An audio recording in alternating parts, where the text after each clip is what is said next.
Hello, everyone, and a warm welcome to this webinar. We are MedGenome, the leaders in genetic testing in India. And today's webinar is a special one. It's on population genetics, and it's on GenomeAsia Phase 3, creating resources to understand the genetic disease in India. And our speaker today is Dr. Andrew Peterson, Chief Scientific Officer, MedGenome USA. Before we get started, I want to inform the audience that if you have any questions and comments, you can type it into our Q&A window in the Zoom conferencing browser. And as usual, we'll be sending a recording of this webinar at the end sometime next week. So before we get started, I'd like to invite Dr. V.R. Ramprasad, CEO of MedGenome Labs India, to introduce our speaker and take this webinar forward. Over to you, Dr. Hello, everyone. And it's a pleasure to invite you all to this webinar on GenomeAsia.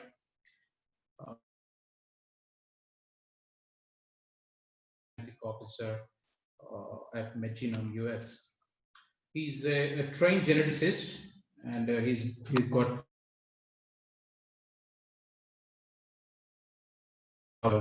Duke University and UCSC.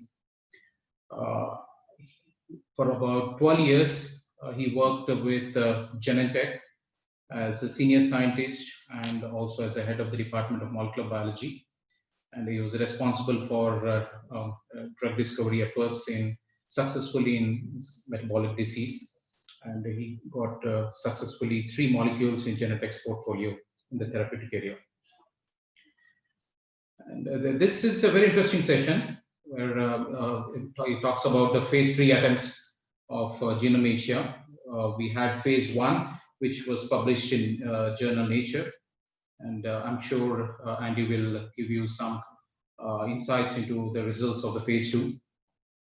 And the GenomeAsia's objective has been to create a very good resource, genomic resource for all the researchers, scientists, clinicians, and all other stakeholders who work in the area of genomics in South Asia. It's a non-profit consortium, and different groups, different universities, and non-profit and profit, they support or contribute in cash or kind or with intellectual inputs and efforts. And it has been a successful effort so far, and we are having different initiatives to see how this can be pursued in future. I leave it to Andy to take it further. Thank you. Thank you, Ram and Joseph, and good afternoon to all of you. It's early in the morning here in San Francisco, so a little bit different time, of course. So I'm going to go ahead and share my screen here. So as Ram introduced, the GenomeAsia Consortium was formed several years ago with MedGenome as one of the founding partners, as well as Macrogen and investigators at Nanyang Technological University, and brought together a very large group of investigators. So this group of investigators has been united or brought together by the goal of increasing the accessibility of genetic approaches in Asian populations. So as I'm sure many of you know, the vast bulk of studies in human genetics have been carried out in European populations. So there's a very large bias in the available data sets. And one of the least studied areas of the world, the least studied populations in the world is South Asian populations. So, but the same is true all across Asia. So the GenomeAsia initial studies, the phase 1 or the pilot studies that were published in Nature last year, carried out studies to characterize genetic diversity across all across Asia. So with the goal of defining the strategies and seeding the efforts for more regionally focused efforts all across Asia. Asia is, of course, a very large and very diverse continent, and no single effort could reasonably expect to accomplish this all in one monomorphic effort. So instead, the pilot phase, the phase 1, was designed to catalyze further efforts. So what I'm going to spend the bulk of my time talking to you about is phase 2, and then how the phase 2 efforts, which in this case have been focused on South Asia, primarily on India, how they have laid the foundation for phase 3 efforts. So I'm not going to, of course, spend a lot of time talking about phase 3 because where we are right now is just the completion of phase 2, where we have set the stage for phase 3. But the whole strategy and emphasis for phase 2 has been to lay that foundation for phase 3. So an important and a core aspect of this consortium has been, as I said, the goal of enabling genetic studies across Asia. And so as a core precept of that is the construction, the production of tools that would be available for other researchers outside the consortium to use, as well as consortium users. So in the case of the phase 1 efforts, that led to the production of data sets that were available, and most importantly, a data set that allows vastly improved imputation from genotyping arrays, vastly improved imputation of Asian genomes. So on this slide, I lay out that the phases of the GenomeAsia project to date. So as I said, the phase 1 activities really laid the overall strategy and set up for us the trajectory that we have been following. We initially called those efforts a pilot project because we did not at that time have the full picture that we have now of the trajectory of the efforts. So the phase 1 activities were based entirely on high coverage whole genome sequencing, and they were based on a set of samples that were very diverse, and again, came from all across Asia. And the deliverable from those efforts was a strategy for regional efforts, and I'm going to focus my talk today on South Asia and India. But we also developed additional strategies for other regional efforts, and that initial consortium then is free to reorganize itself. It's not a rigid formal organization, to reorganize itself to bring together the appropriate groups for regional efforts. And the other delivery was a Pan-Asian reference panel that I mentioned before. So the reference panel allows imputation, so prediction of the missing genotypes that are not captured directly by a genotyping array, and it's a core technology for carrying out human genetic studies. For the last nearly 15 years, it's been the core technology that has driven large-scale genetic studies. Phase 2 efforts that I'll spend the bulk of my time talking about have been, again, based on high coverage whole genome sequencing data. It differed from the sample collection strategy that was used for phase 1. So rather than having a sample collection that emphasized capturing the broadest diversity, in this case, the goal was to capture the genetic diversity and the population structure, which is present in the healthcare delivery system. So if one wants to understand the genetics of disease, of course, one is going to be recruiting individuals for studies through the healthcare delivery system, through hospitals and clinics. And so that is the relevant population that one wants to understand. So the deliverables being then defining the population structure and the relevant attributes for thinking about doing genetic studies. An optimized reference panel, so I'll come to that again, and an optimized genotyping array. And so that last, number 2 there, the reference panel came up before, so in phase 1, but we're talking about a further improvement.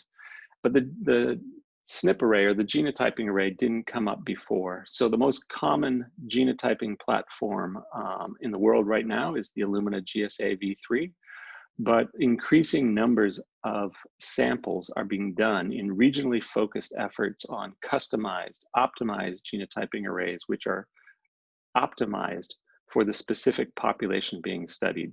So studies in the UK Biobank, in FinGen, the Taiwan Precision Medicine Initiative, in the US, the Million Veterans Program.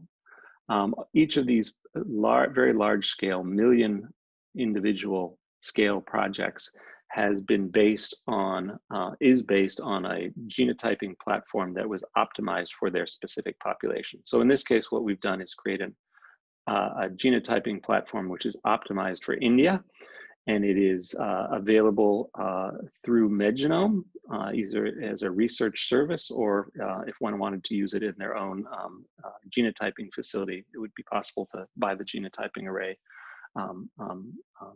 directly and use it. So we're very excited about those, the tools that have been produced. And those will then, as well as enabling other researchers, also enable a continuation of the trajectory of the GenomeAsia project, which is to carry out large-scale genotyping on disease cohorts. So again, to use the analogy, which I hope is familiar to all of you, the analogies of large-scale projects that have been carried out in other parts of the world, the UK Biobank, the FinGen Million Veterans Program in the US, and the Taiwan Precision Medicine Initiative, the Japanese Biobank. So many parts of the world have launched large-scale projects, and now India is fully enabled to carry out a project and has leapfrogged from a situation of being an under-characterized population to being ready and poised to be a very well-characterized population equal to anywhere in the world.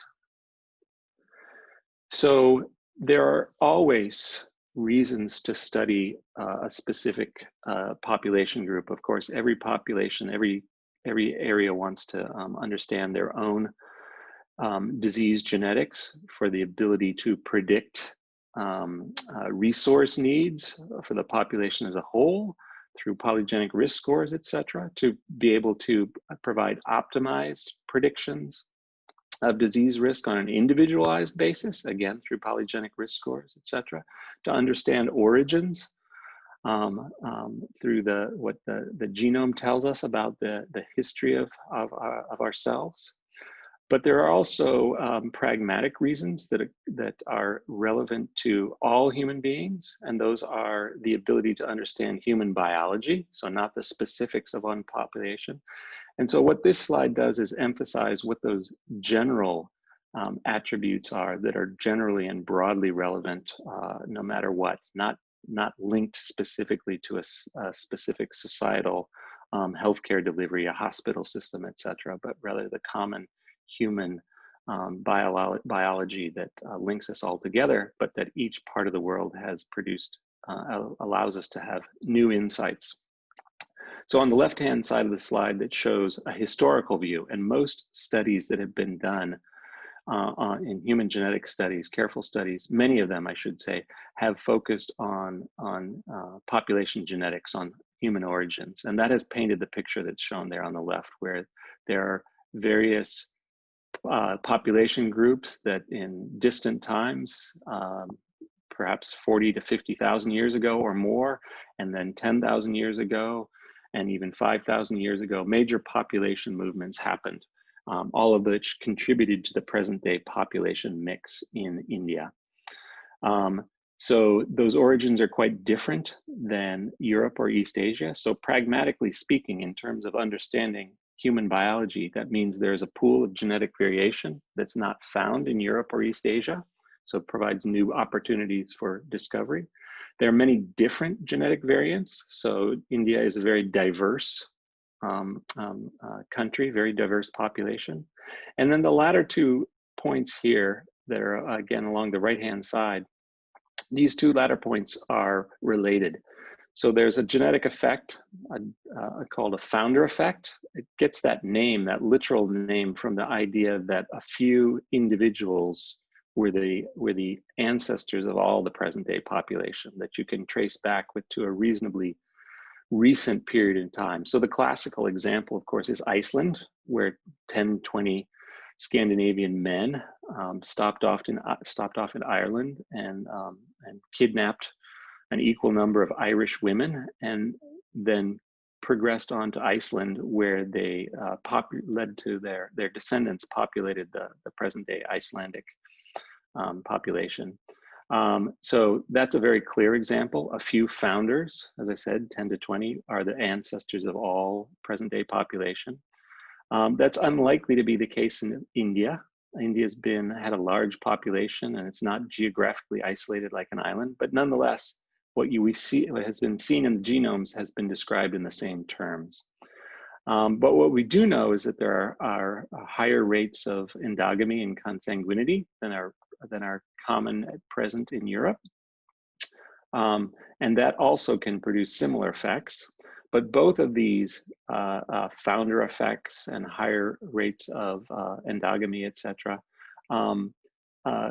cause two effects in the genome, which are useful for scientists to understand more about human biology. And that's that functional variants that affect protein function, occur at higher frequency, and that there's an increased rate of homozygosity. So an increased rate of where the same allele is present in two copies in the genome. So as I said, there are many reasons to want to understand more about the genetics disease, more about human biology from genetic approaches applied to all across Asia, but the focus here being on India. And as I said before, what we did for phase 2 was to focus on individuals that present themselves to the healthcare delivery system. So on the left-hand side is outlined where the samples were recruited. So there were samples that came from Pakistan, from Bangladesh, but the bulk of the samples, of course, came from India, from West Bengal, and from Chennai, Bangalore, Coimbatore, and a few other places in South India.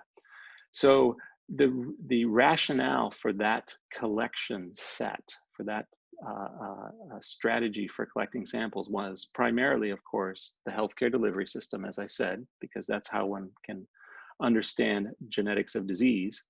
But then from looking at the map, you can see, I think, very clearly that what we've done is anchored the three corners of the subcontinent. So we've got the Northwest, the Northeast, and the South. And that was also by design, because if you think back to the slide before, the population groups that came in to mix, to perform the present day population, essentially came in from those three directions. And I think we can all recognize that those are corners of the triangle which define the present day population. So by setting up our collection on the three corners of the triangle, we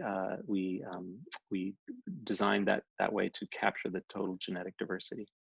So what you can see on the right 2/3 are what are called UMAP plots. So these are like PCA plots.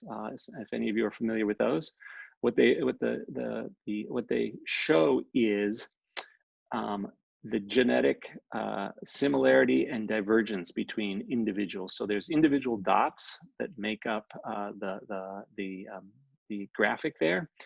Each individual dot representing a person, and the UMAP algorithm both separates samples and individuals who are more genetic divergent and pushes together those that are more similar. So it's a very nice way of identifying population structure within a large group of samples. So we have about 5,000 samples here represented. And as you can see quite clearly, I think there's a northwest corner labeled Pakistan, a northeast corner labeled Bangladesh and West Bengal, and a south corner of the subcontinent labeled South India. So that is the data itself telling us that the geographic choice that we used to capture the diversity was reflected in the reality of the genomes of the individuals from those regions. So in other words, they are somewhat divergent from each other.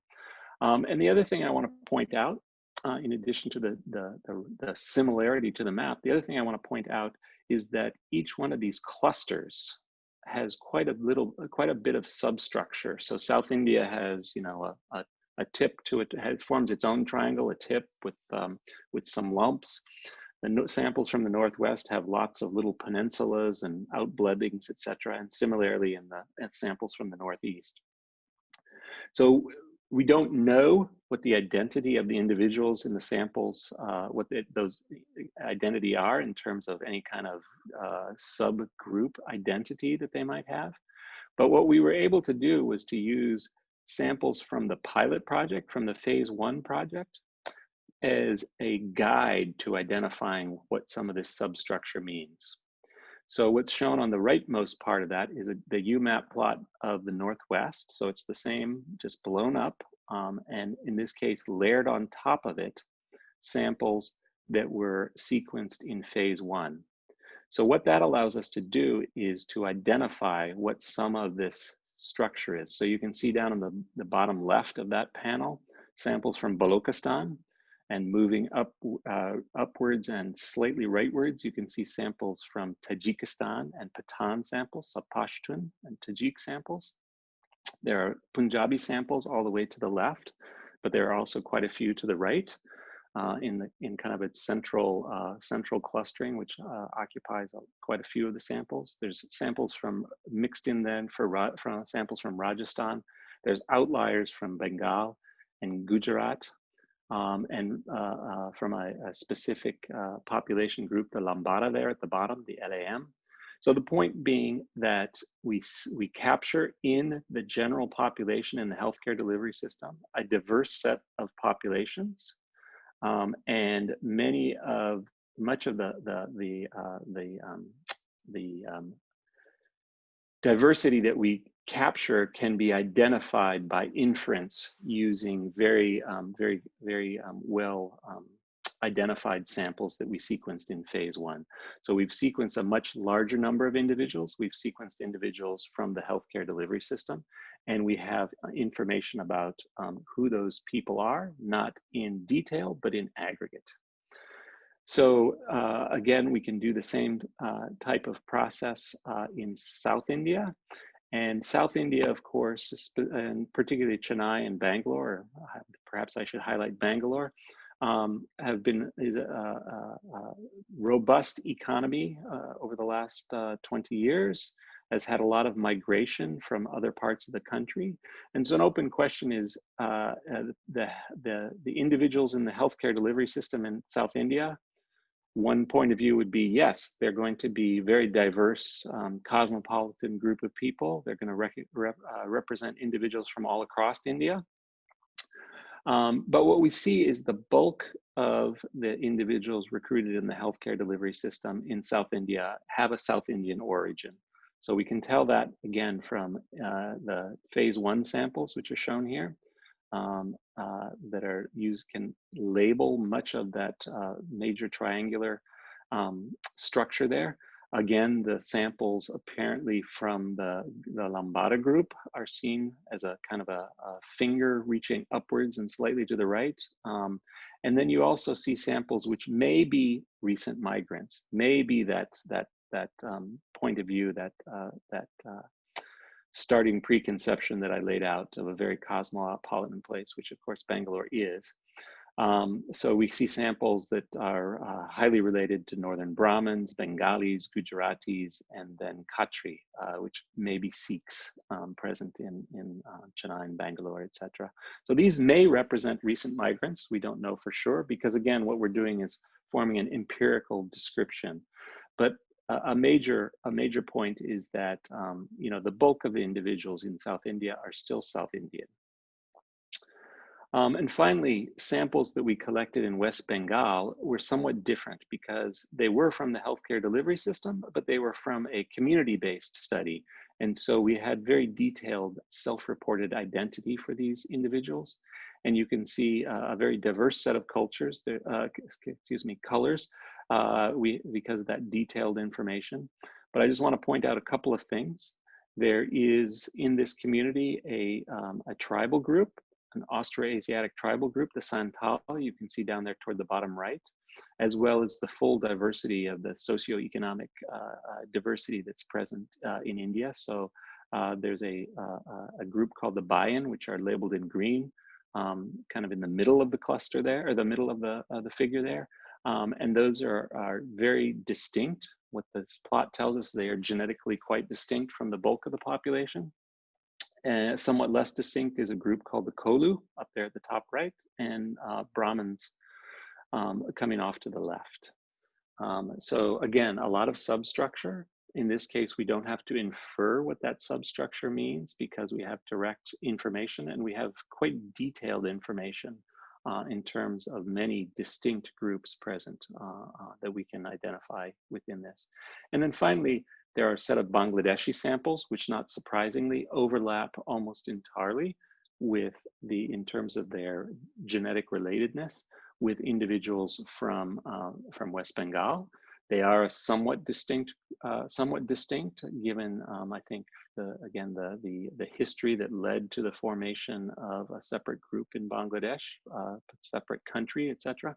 But they are highly genetically related, and overlap quite a bit in terms of their relatedness with the general population in West Bengal. So because we can have that information about the individual self-identity of the people collected in West Bengal, we can ask additional questions. And one of them is, what is that constitution of individuals that we find there? So as I said, the picture that had been seen from other studies was of isolated population groups, was of a melting pot of 3 major populations. And we can see clear indications of that here. So what's shown across the top, the bottom, of course, is the same plot you saw before. What's shown across the top is an admixture plot, where there's an estimation of what proportion of an individual's genome comes from a ancestral population group, which has representation in present day genomes. So there's many, about 1,200 vertical bars there. So there's so many, of course, that they merge together into this overall graph. But each vertical bar has 1 to 4 colors. So on the left-hand side, the Kolu are quite distinct, as seen from the plot. On the right-hand side, the Bayan, again, are quite distinct, and they're colored on this admixture plot in a corresponding way to the UMAP plot. But then if we go to and I should say the Santal, again, the Austroasiatic group, are quite distinct. So that means that these groups, individuals in these groups have had a very distinct history for quite a while, distinct from the rest of the individuals. But the Austroasiatics contributed quite a bit to the rest of the people in West Bengal. So on the left-hand side, there are individuals that are primarily this blue color, labeled from given that it's a primary component of the Brahmin genomes. There's some of this yellow color, and then as one moves from rightwards, you can see increasing proportions of contribution from Austroasiatic influx, which is thought to have happened about 4,000 years ago. So again, India is a melting pot of individual populations that migrated in and contributed to the present day population, and yet there remain still distinct population groups among the general or the larger populations, which are mixtures. So all of this is important in terms of thinking about how to carry out genetic studies, because of course one needs to be able to capture the full genetic diversity across the population group that one is recruiting in any kind of disease study. So now I'm going to shift gears, and I'm going to talk about how those founder effects that are a very clear characteristic of South Asian populations, how they may have and may be still occurring. So as I said, the literal description founder effect seems very unlikely to be the case in India. There are no major geographic barriers to movements. There's been a large population for a long period of time. Probably had one of the largest populations going back farther into prehistory. So none of the kind of basic concepts that would be a literal interpretation of the founder effect. But what we know is, of course, there are cultural patterns of marriage within a group. And so that is another means of creating these founder effects. And it's one that we can tease out some aspects of to try to understand. And And it does matter in terms of thinking about human genetic studies, as I'll give examples as we go along. But because of the bias of studying European populations that has happened for so many years, the approaches and the technologies and the ways we think about analysis in genetic studies are based on that population structure, which, as it turns out, is actually can be adapted pretty well to thinking about genetic studies in East Asian, Han Chinese, and Japanese populations. But it's an open question, or has been an open question, how different Indian population structure is and how that matters. And I think we're just beginning to understand how that matters. And I'll give a couple examples. So what's shown here is on the y-axis is labeled observed over expected homozygosity. And what's shown across the bottom is the minor allele frequency. So what this is indicating is if we model a very large and completely outbred population, that sets our expectation for the degree of homozygosity. And then what we have here is the observed homozygosity at each of these allele frequencies in a large set of samples from each of these regions. And we have as a reference samples from Taiwan as a representative of a East Asian population that of similar size to the data set that we have here. And what you can see is that South India and Pakistan have a higher degree of homozygosity relative to the model and to Taiwanese population, and that samples from West Bengal and Bangladesh have still a higher rate of homozygosity compared to that expectation, but considerably less. So there is diversity and divergence in this pattern that we see across the sample sets that we have, but a theme there coming out. So this is fundamentally what has been observed before, generally not depicted this way, but this is what has been observed before and has been captured as a founder effect.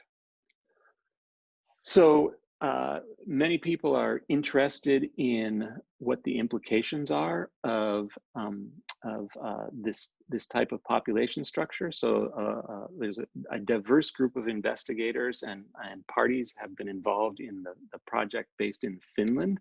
So Finland is a founder population. In its case, a geographic isolation caused by the fact that it's a peninsula and very far north, so relatively small population base over history. So there's quite a bit of interest in exploring the founder populations for genetic discovery. So this is a recent Nature paper by the Genome Aggregation Database Consortium, the GenomeAsia Consortium. So it's a very excellent resource that's freely available on the internet. And they had a set of papers describing various aspects of their data set. And what I've captured here is a paper that they had pointing out the value of studying human loss of function variation for drug discovery. And they make the point here on this figure that I took from the figure on the right-hand side that I took from the paper on the number of individuals needed to sample to see a homozygous loss of function, so a so-called human knockout for a particular gene.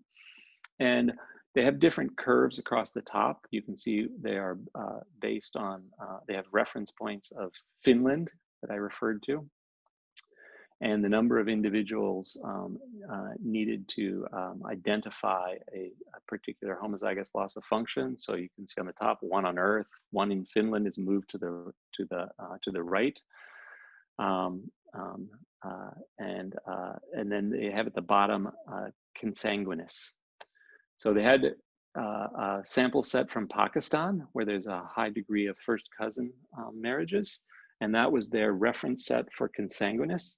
And so the bottom right shows you what it would take to saturate the genome with loss of function variants by sampling individuals from various populations. So it takes about 1 million individuals with first cousin parents to capture all the loss of function variants in the human genome, whereas it would take more than the entire world's population to do so if the world's population was completely outbred, which it's not. So they're highlighting then the power of understanding gene function and genetics, and particularly with their emphasis in this paper on drug discovery by studying populations with strong founder effects. So with that kind of general background, and as I said, I'll bring out examples that are relevant to the genetics of disease in India as I go along. What we did was we focused on understanding what the basis of the founder effect in India, with the obvious and strong hypothesis that endogamy and consanguinity are involved in that. A different mechanism, but can produce a similar picture to what geographic isolation over a long period of time could produce. So because we had high coverage whole genome sequence data, we could model what the degree of parental relatedness was of the individuals that we were sampling.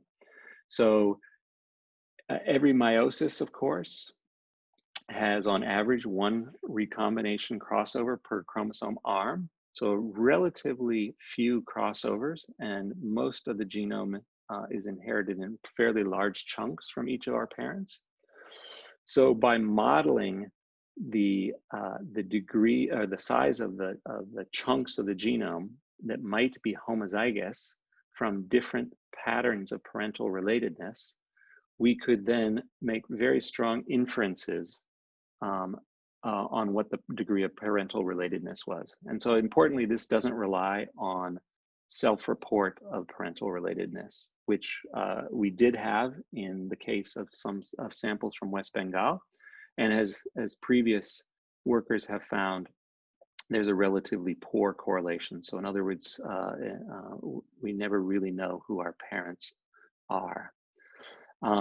So what's shown in the bar graph across the left is the samples from South India, Pakistan, and West Bengal and Bangladesh, subdivided in this stacked up bar graph by the degree of parental relatedness. So the red bar being a very close parental relatedness, and then moving downwards through yellow, green, blue, and gray, decreasing amounts, where the gray is individuals whose parental relatedness was not assignable. So in other words, you couldn't see that they were any more related than any two individuals. And so as I said, this is all based on looking at very large stretches, looking at only the largest, greater than 10 centimorgans long stretches of homozygosity. Looking at only actually a fairly small chunk of the genome, but very informative with respect to the fact that it tracks with the generation, the previous generation. So this tells us about what may be contributing to founder effects in terms of one generation back. And what you can see in the graphs across the right-hand side, South Indian, Pakistani, and Bangladesh again, in each graph, there is separated out the individuals from the top, the red and the yellow parts of the population. The middle is everyone, the all, and then the bottom is the individuals in the gray parts of the bar graph. So the outbred population, where the parents are apparently totally unrelated.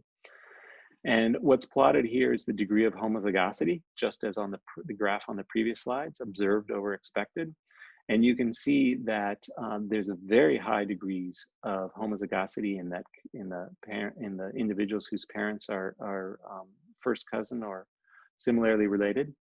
And in the outbred population, the parents unrelated, as one might expect, there's very relatively little.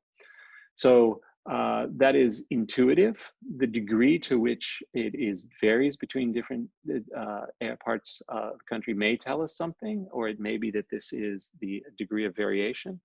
But as you saw before in Bangladesh, in the Bangla samples, the samples from the Northeast, the overall degree of homozygosity was quite a bit less, and yet in those individuals who had a high degree of parental relatedness, they're fairly similar to individuals from South India or Pakistan, but South Indian samples have quite a bit.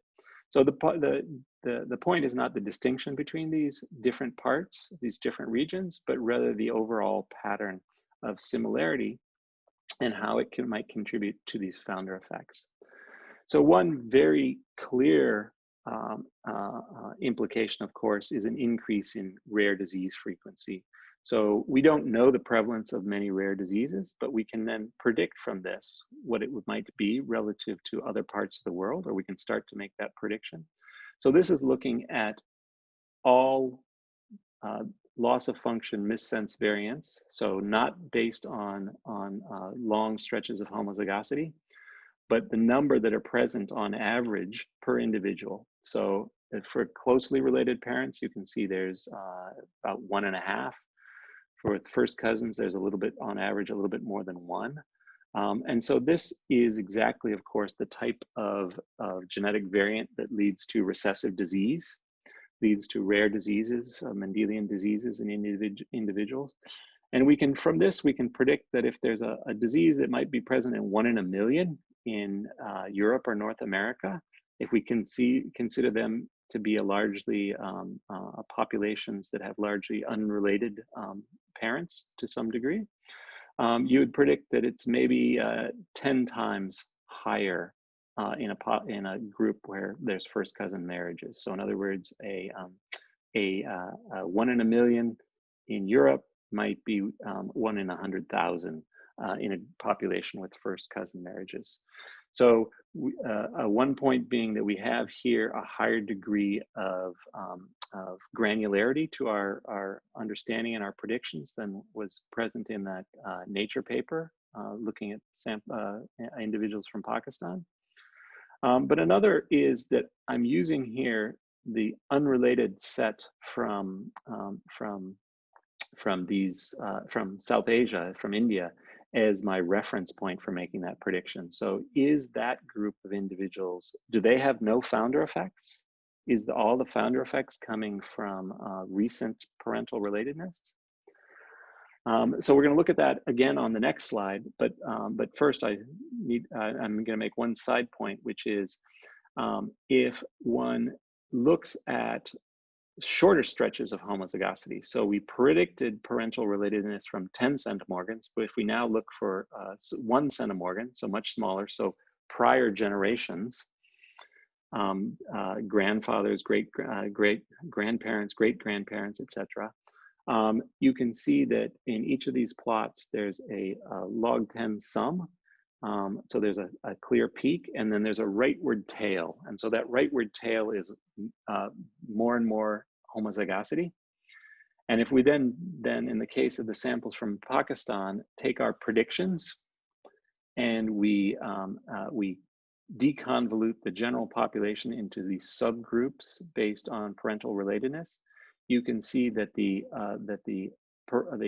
degree of parental relatedness predicted from very long stretches tracks very well with the overall degree of shorter stretches of homozygosity. So again, we can't make a strong prediction, but the patterns of parental relatedness are present in shorter stretches, so presumably are somewhat persistent patterns. But then going back to that reference point of the unrelated population, which here, as you can see, so if we look at Pakistan and we look at unrelated individuals with unrelated parents, and we compare this to the degree of short stretch homozygosity in China, that CHN plot, it looks pretty similar. The peak is the same. But if we ask the question then, what is the overall degree of homozygosity? So even smaller stretches of the genome being transmitted, but still nonetheless having variants that we can see are homozygous or heterozygous. So again, looking just at those individuals whose parents are not related, which in bulk have relatively little stretches, longer stretches of homozygosity, you can see that nonetheless, the overall degree of homozygosity is still higher than in, again, our reference population of Taiwan, not a completely outbred population, It diverges by a factor of about 8 from a completely outbred model, but nonetheless, the 30 to 40 times in individuals from South India and Pakistan. So this presumably is then the historical record of endogamy and or consanguinity in distant generations in the past, ancestral generations. So the point being that there are multiple layers of processes that contribute to the founder effect. It's very different than the pattern of homozygosity that you would see in populations like Iceland and Finland, because of the time period all the way up to the present under which these founder effects are being created. And it varies in different groups within the India, Pakistan, and Bangladesh. It differs the strength of what might be contributing to the founder effects, but it's present almost universally across many population groups across South Asia. So I'm going to shift gears and I'm going to tell you about the tools. So actually, let me go back once. So, because I wanted to give you examples about the implications of the population structure. So what's become quite of a great degree of interest in recent years is the power of polygenic risk scores. So MedGenome is offering a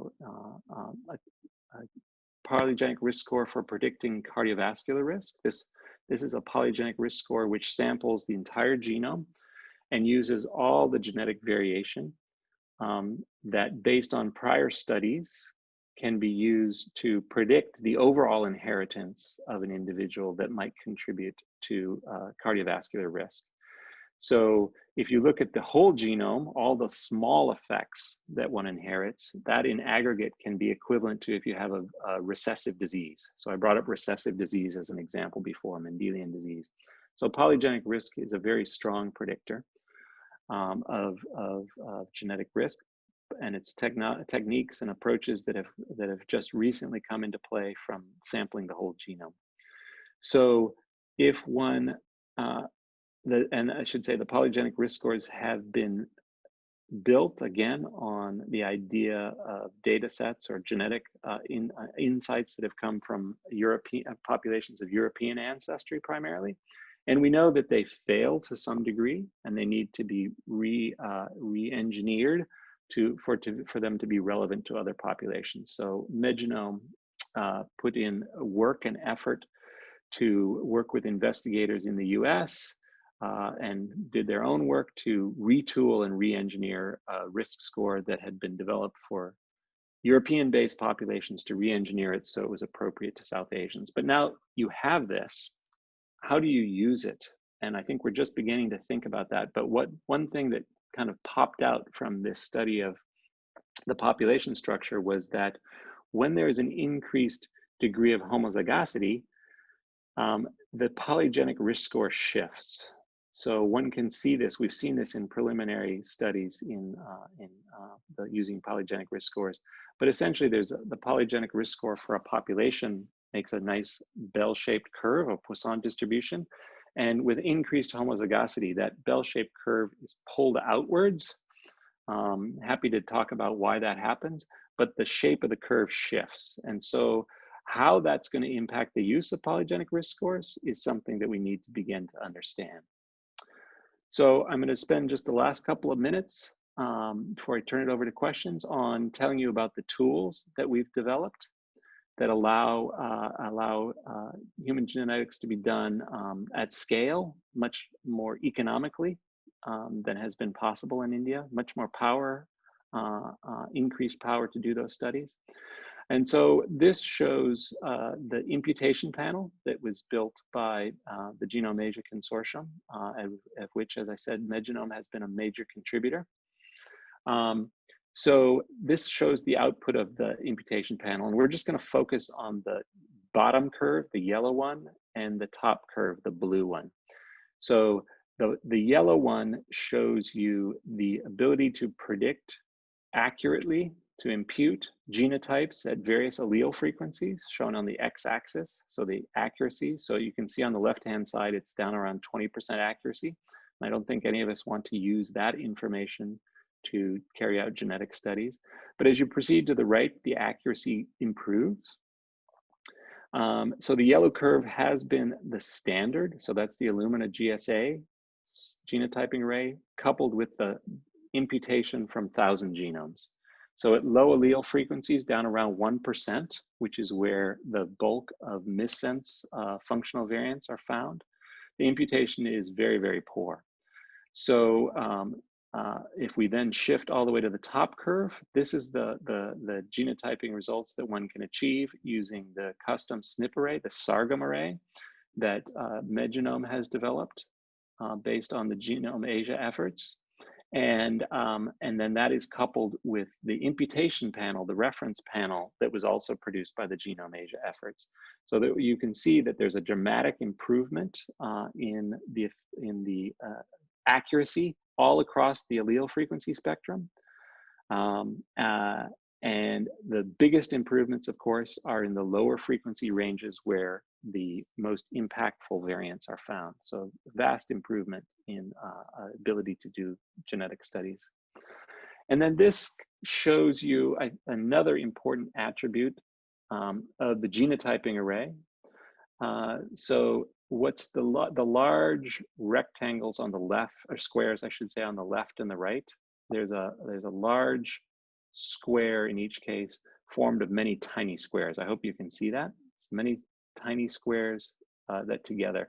And so this is gene space. There's about 20,000 little squares that we've aggregated into a big square to form the genome. So on the left-hand side is the depiction of what is present on the Sargam array, what's present to directly genotype variants. So the empty squares, the white squares are genes. Each one indicates an individual gene where we have no functional variant, no missense or loss of function variant that we captured out of South Asian genomes and that we are directly genotyping on the array. But then as you move inwards, there's orange, decreasing shades of orange. So in each of these, there is one or many functional variants that are directly genotyped by the array. So most of these are present at low allele frequencies, of course, so it's important to directly genotype them. But another point is we cover almost all the genes in the genome with functional variants. So very, very powerful for studying genetics of disease.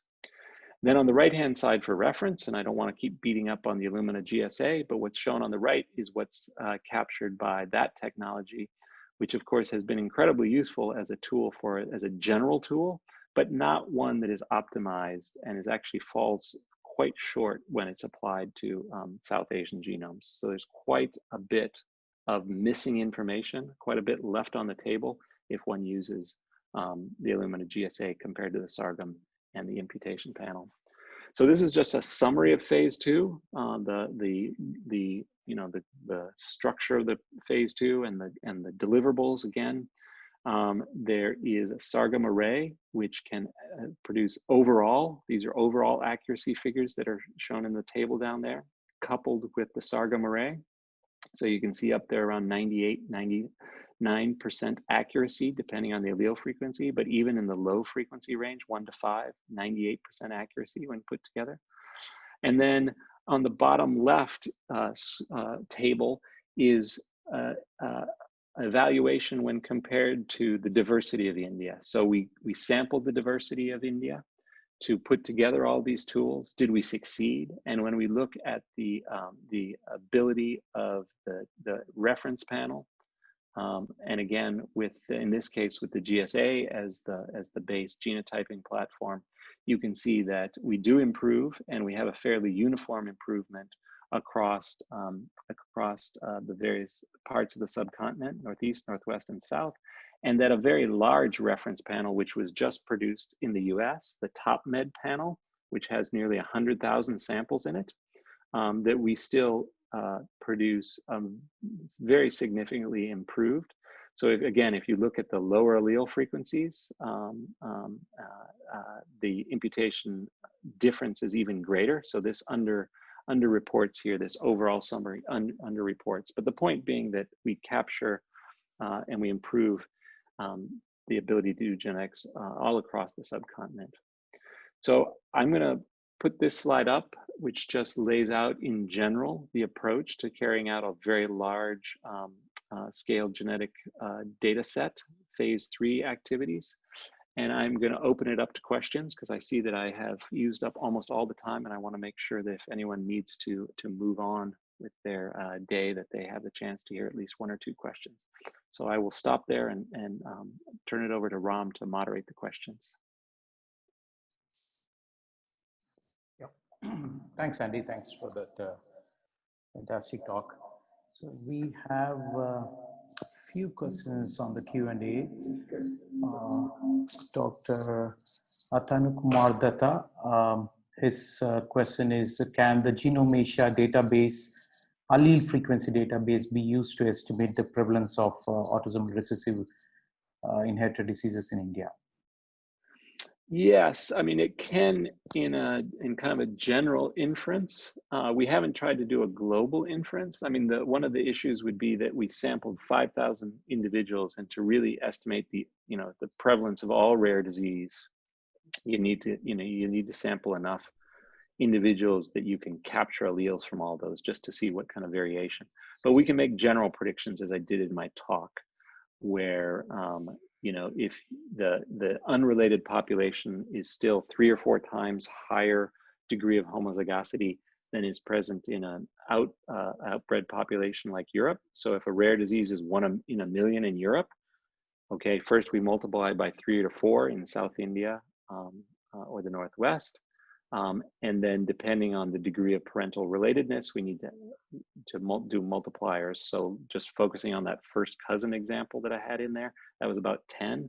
So you would predict in individuals of first cousin parentage, it would be 30 or 40 times higher incidence, any particular rare disease that's 1 in a million in Europe. So the second question is from Vivek Negi. He wants you to elaborate or clarify on the axis of the PCA plots, which you showed initially, I think the 3rd or 4th slide. Yeah. So I'll just start with a caveat, which is that I am not a statistician, but what the PCA plots represent is eigenvectors. So they are an estimation of the variation between different samples that can be explained by a component, a set of allele frequency differences between those populations. So the plots I showed were actually UMAP plots. So they use eigenvectors and PCA plots. So the 2 axes are generally arbitrary eigenvectors. Generally what's shown is the first 2, because they are the first 2 eigenvectors by definition show the 2 largest components of differentiation between. But what the UMAP plot does, which I showed you, is it actually uses many PCAs, many eigenvectors in aggregate, and then carries out a further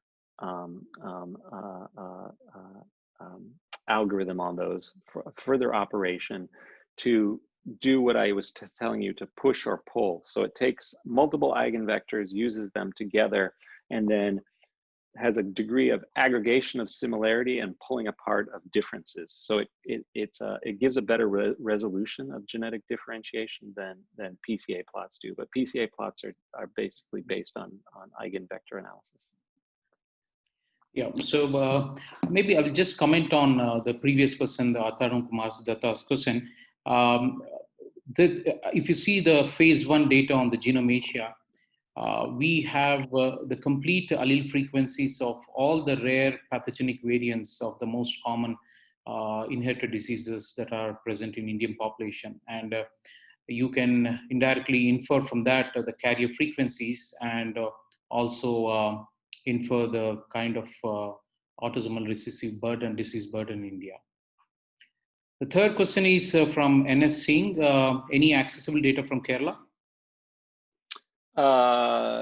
So we didn't sample from Kochi, for example, or any major center, Trivandrum, et cetera, in Kerala. From what we've seen, again, we think that the Bangalore and Chennai represents broadly, the population across the south. But of course, there are pockets of genetic diversity. But we didn't sample any individuals directly from Kerala. Yes. So just to add to Andy's point, even though we have done sampling in Chennai and Bangalore, we have a good number of individuals who are ethnically from Kerala. And the next question is, what type of variant calling was used? So the GATK best practices was used. Yeah, so it was a GATK with joint calling and haplotype caller for individual variants from individual samples. Yep. And the next question is by Dr. Meenakshi Shanmugaraja. Which group of Indian population retains its original genetic composition? That's a question that we can never answer for sure, and it wasn't one that we were trying to address. So I'll fall on that last part most directly. But and of course we didn't sample all population groups. We put our emphasis on individuals coming into the healthcare delivery system. So it's not a question I can actually answer for sure, because even if we were trying, because we don't know what the original was. We can only make inferences, and the farther back in history and the more events that have happened in between, the prediction gets worse. So, very difficult question to answer. Is the founder effect higher in South compared to North India? So, in the GenomeAsia phase 1, we did look at the measure identity by descent, which IBD, which is has been commonly used to describe a founder effect. In this study, we didn't do that because we weren't trying to, I feel that the term founder effect is a misnomer, as I said. So we weren't trying to describe the founder effect directly, but rather to look beyond it and say, what is actually going on to produce this phenomena? But in rough answer, I don't know that I could do a south-north. Obviously, there was a higher founder effect in the Northwest, the Pakistani samples. That's not representative of all of the Northwest. And the point there being that different populations are different. They have different cultural habits, etc.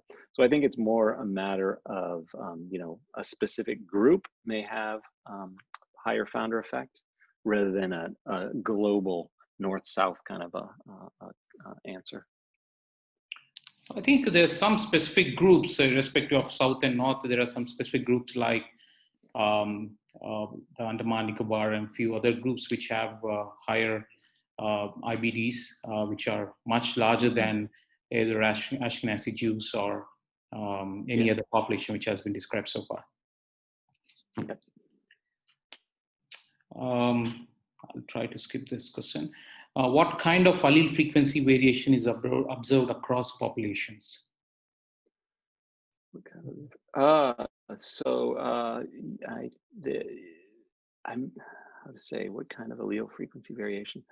There's many allele frequency variations, and that's ultimately what's behind all these population genetic analyses that we've talked about. So, one level is heterozygosity versus homozygosity, which is what I focused on in my presentation.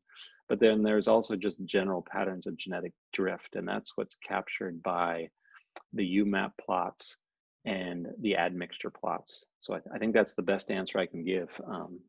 The graphics that I showed you are based on the allele frequency variation. The last question is on what are the methods to avoid bias due to population structure while performing case-control genetic studies, as most of the studies focus on whole population and not on particular groups? Yeah, excellent question. Thank you. So the technique which is most often applied and that I have seen applied in India is to look at the first 10 PCA components. There's no magic to that. One could look at the first 20 and then to remove samples that are outliers based on standard deviations from the mean in those first 10 PCA plots. So we did that analysis, for example, on the samples from West Bengal. So you saw the kind of substructure there. It ended up taking out about 15% of the samples. So it's going to vary depending on what you're collecting. If you took all those samples from Pakistan, you know, the mean was a kind of a big lump in the middle, I'm predicting, of that UMAP plot. But there were definitely some outliers that were quite far out from that. You know, what proportion it would be, but that's the most common. So you know, another question is that best approach in India? At present, it is. You know, can we come up with a better approach for handling that? One can include PCA components as covariates, but at present we don't have a better approach. The next question is, can the population structure affect pharmacogenetic studies and the outcome? Absolutely. So again, I highlighted the degree of homozygosity as it affected recessive disease and polygenic risk scores.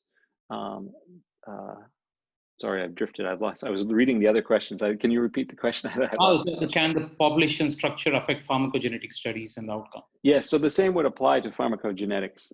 You know, the degree of allelic variation. So again, in the Nature paper on the GenomeAsia phase 1, we called out pharmacogenetics where there were very significant allele frequency differences in genes known to affect drug disposition. So for instance, CYP genes that varied so much between different populations that if one population there was a very low predicted adverse drug response, and in others it was essentially everyone in the population. So different population groups can have huge differences, and it is possible. In general, at this point in time, it would still require testing, of course.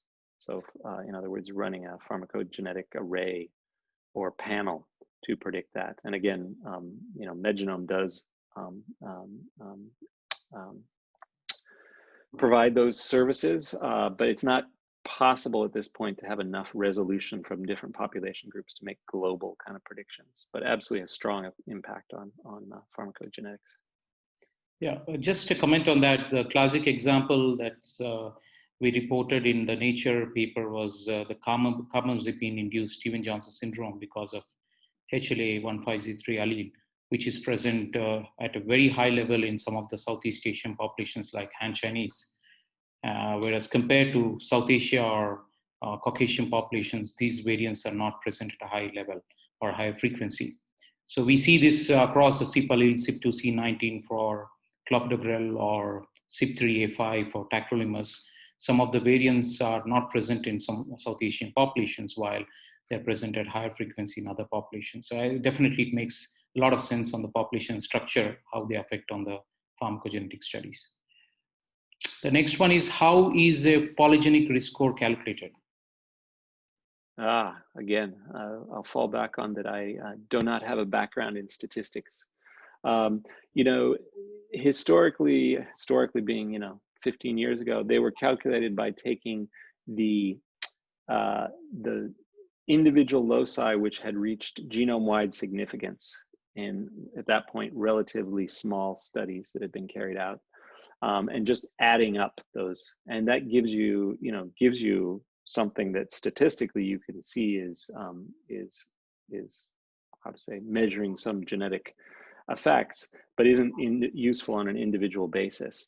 The advance that's happened in the last less than 5 years, and really only in the last 2 or 3, as it started to have a major impact, is to sample all the loci across the genome and so the basic process is to have a large case control or similar study that can give you the disease relevance of all the variants. And then without putting any p-value cutoff of significance, basically to sample the haplotypes, every haplotype across the genome for how much each individual haplotype contributes to disease, even if the effect size may be very, very, very small and may not be a very accurate measurement of effect size. So by using statistical approaches that take into account all of that variation, you get a much better and a much higher capture of the heritability of a disease trait that you can use in prediction. And that's where, if you're at the extremes of that prediction, the impact of the polygenic risk is similar to Mendelian. So it's equivalent to carrying a single loss of function high impact variant. But that's the basic process that's being used now. The details are something you'd have to dive into. Yeah, thanks. So I see a couple of more questions on polygenic risk score. So just want to give information that we'll be having a separate webinar on polygenic risk score, most probably in August or early September. We have recently published a seminal paper on polygenic risk score in coronary artery disease in South Asian population. So this will be presented by the lead authors, and it will be a detailed session on polygenic risk score. The questions asked by Dr. Kumar Manikwel on the accuracy of polygenic risk score, all these will be addressed in that webinar. What is the major difference you see when you work with North and South Indian population? Again, I'm going to, I think that there are clearly differences North and South, and you know, but in general, no matter how you subdivide some population group, you have to get to the most meaningful difference. So there are North-South differences. There's clearly North-South that, you know, have roots in, you know, the separation that the North and the South had in the past, et cetera, which isn't really there anymore with so much mobility, et cetera. But there's a lot of variation between individual population groups. So I don't know that there's any useful kind of large scale conclusions to make about North versus South. Clearly there are differences, but, you know, I'm not sure that they're, you know, that the best correlation to assign them to is, you know, North and South. You want to comment, Andy, on the accuracy of polygenic risk score? You know, this is a big question. So thank you, Kumar, for the question. As I said, polygenic risk scores are based on a large case-controlled data sets, essentially. And we don't have large case-controlled data sets for India. So what has been done, what's in the Journal of the American College of Cardiology paper that is coming out that Ram referred to, that MedGenome played a key role in developing a polygenic risk for cardiovascular disease. What was done was a kind of a translation or a re-engineering of a polygenic risk score. So it does vastly improve it. But to get an actually the highest accuracy, one needs to have very large case control studies. So the accuracy varies depending on what part of the curve you're on. So as I said, you know, there's if you just pile up all the polygenic risk scores, it's a bell-shaped curve. So you could say that at the peak of that mean, that it's pretty darn accurate because it says your risk is the same as the average risk of the population. But I don't think that's a useful description of accuracy. Where the polygenic risk scores are most meaningful is at the extremes, where there's the biggest genetic effect. And so again, their accuracy is determined by how much of the genetic risk they're capturing, and then how much genetic risk there is as opposed to environmental risk. So the accuracy of the polygenic risk score is always going to be limited by how much of the risk comes from genetics. So the highest utility comes from combining them. So in other words, the polygenic risk for cardiovascular disease actually appears to be largely independent of lipids. So if you combine it with lipids, diabetes, hypertension, you get a tool, a clinical tool, which has a much higher predictive accuracy than is captured by, you know, the previous tool that relies just on diabetes, hypertension, et cetera, the pooled cohort score. So that's really the way they have the most useful. You can pull out an accuracy of the polygenic risk score on its own. And generally the accuracy is highest at the extremes. An actual quantitative figure I can't tell you because it depends upon what the specific trait is and what the underlying, you know, how much of the heritability you've captured in your polygenic risk score. Yeah, so just a comment on polygenic risk scores. At this point of time, how I would look at the polygenic risk scores is a very scientific way of creating a quantitative score for all the risk alleles that are present or that have been identified at genome-wide level for a particular trait.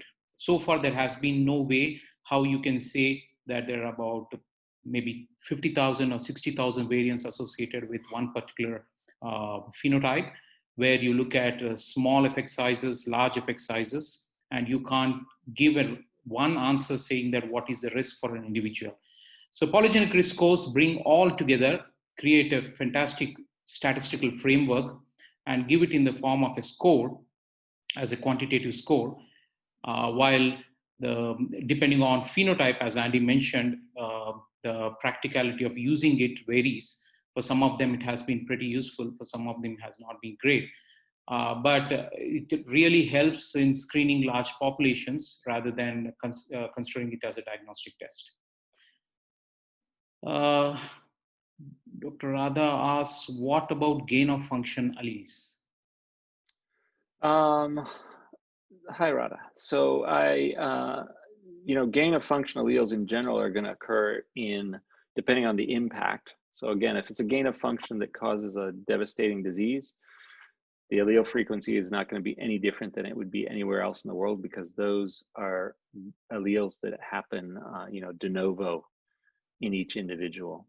Gain of function alleles that have mild impact, they could accumulate like any other allele through the genetic drift that is described by the founder effects. So, again, if they're mild in effect, one would expect them to occur just in the patterns of genetic drift that are described as the founder effect.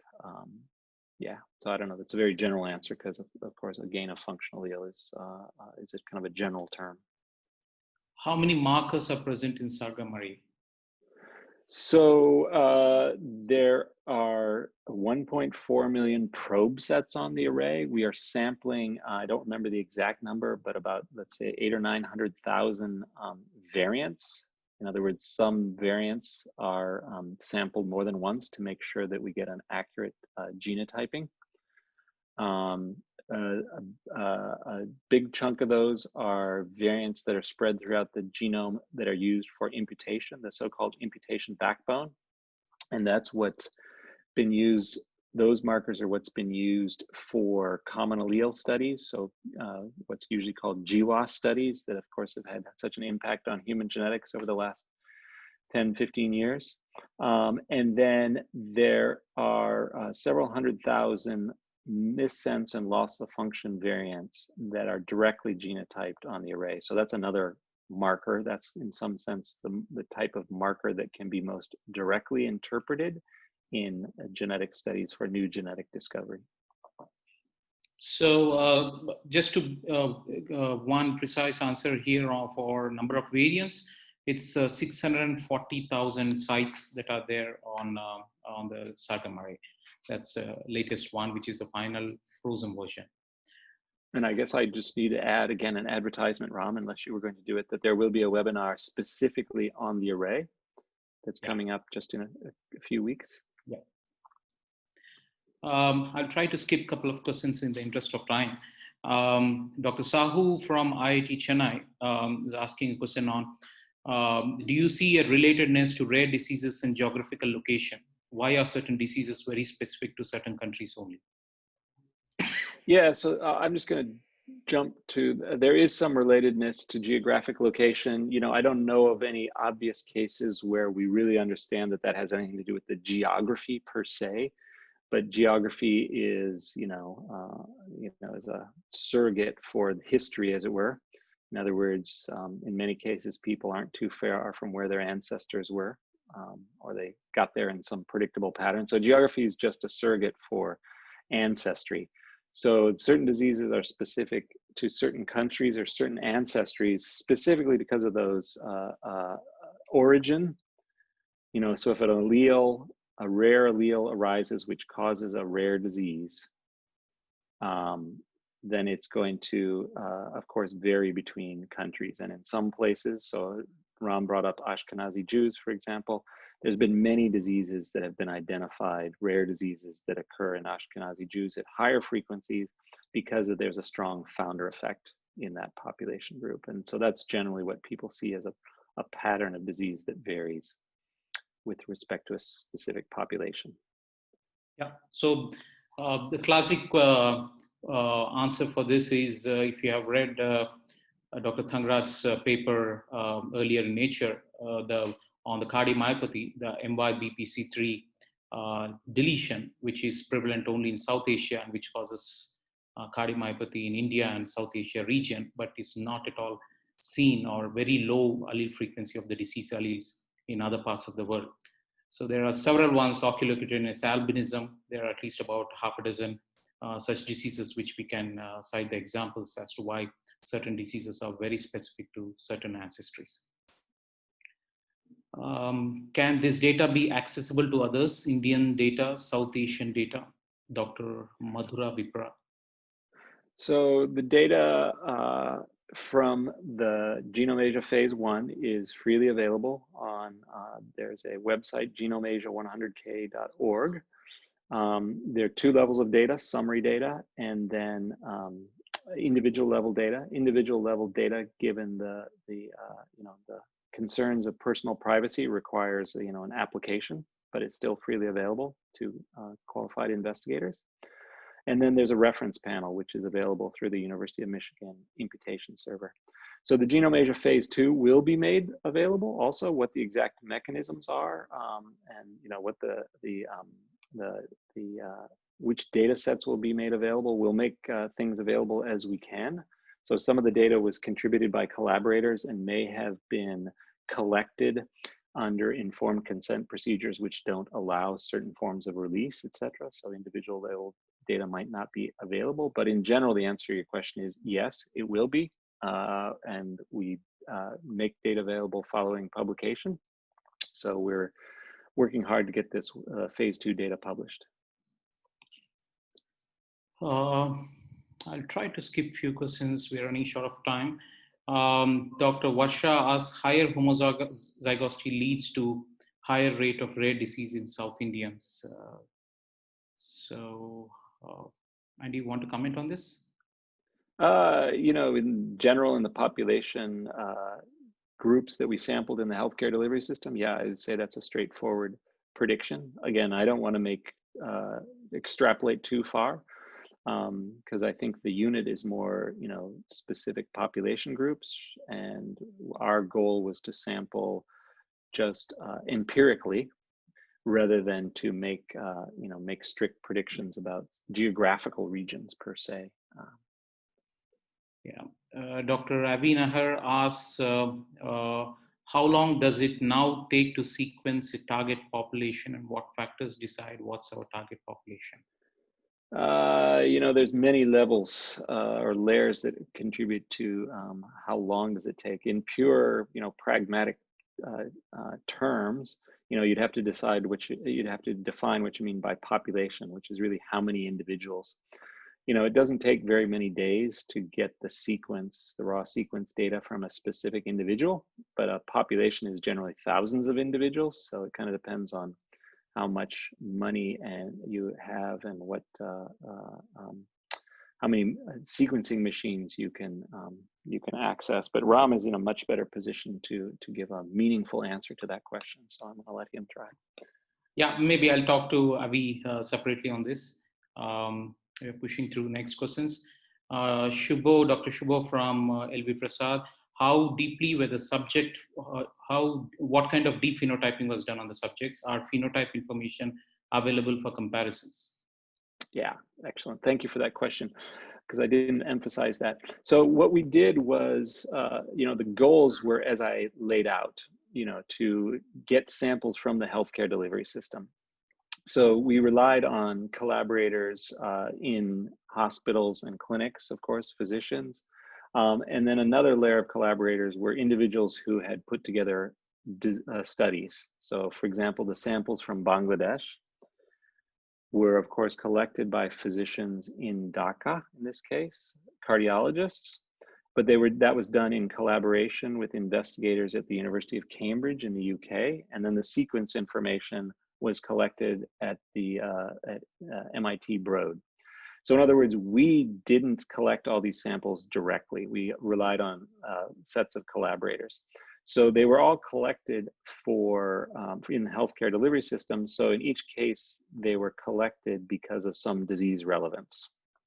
But that wasn't the purpose of our study, bringing them all together. There's great power that comes from aggregating these data sets, and our ability to aggregate them comes from the fact that we didn't ask for reach-through rights.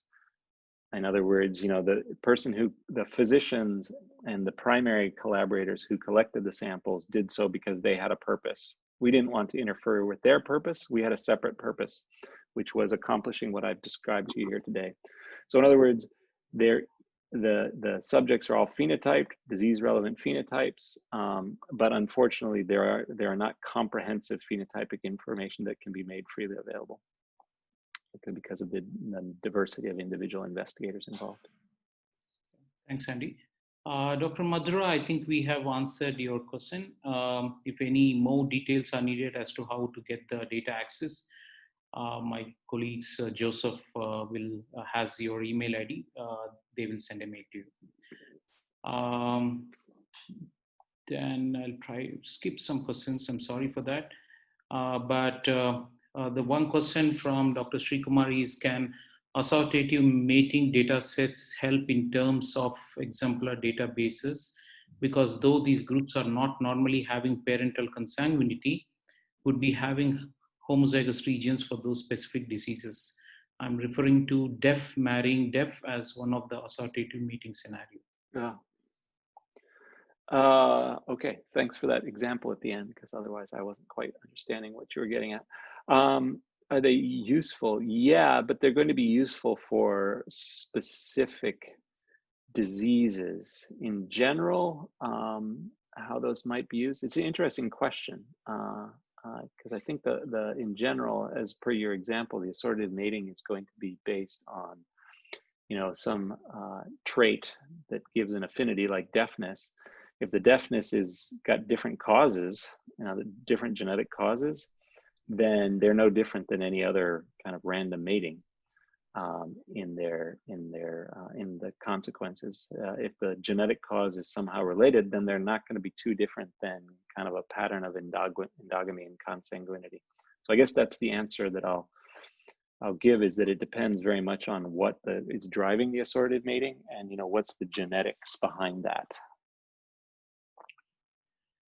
Okay, so regarding population substructure, few studies recommend to collect samples from same geographic region like Northwest Indian population. Do you think it will help in avoiding bias?